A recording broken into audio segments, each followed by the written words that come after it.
Hello friends, now we discuss example number 1.11 of a solution.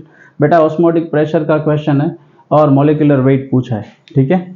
चलिए यहाँ पे osmotic pressure pi is equal to C R T, we know that, okay बेटा। C tends to that is a molarity, okay बेटा।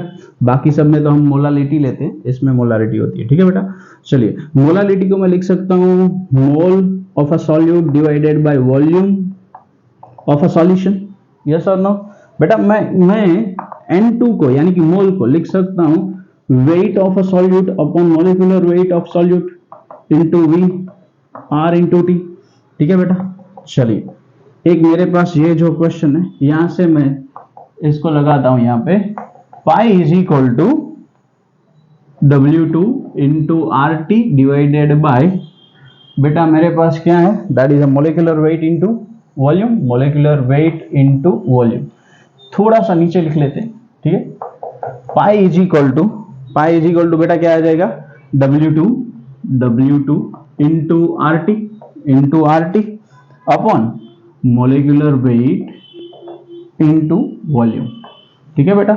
यहां से molecular weight को subject बना लेते हैं, तो molecular weight is equal to बेटा ये पाई नीचे आ जाएगा, ठीक है बेटा।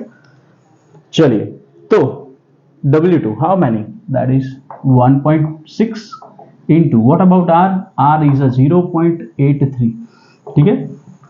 चलिए ये भी हो गया एंड टेम्परेचर 300, ओके बेटा। पाई की वैल्यू रखनी होगी, that is pi is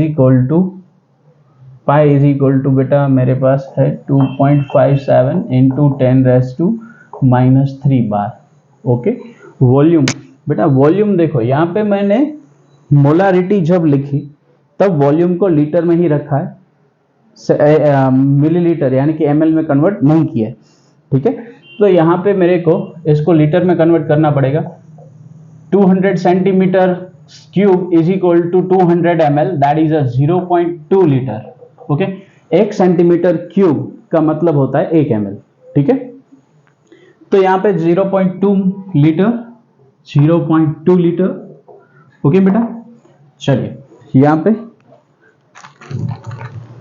2.57 into 0.2 that is 0.514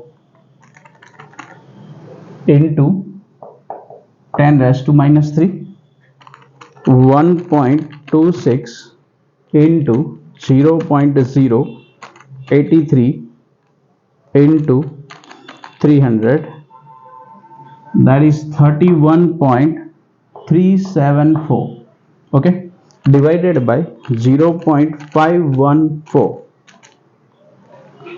61.0389 into बेटा ये ऊपर जाएगा तो पॉजिटिव पावर पॉजिटिव हो जाएगी।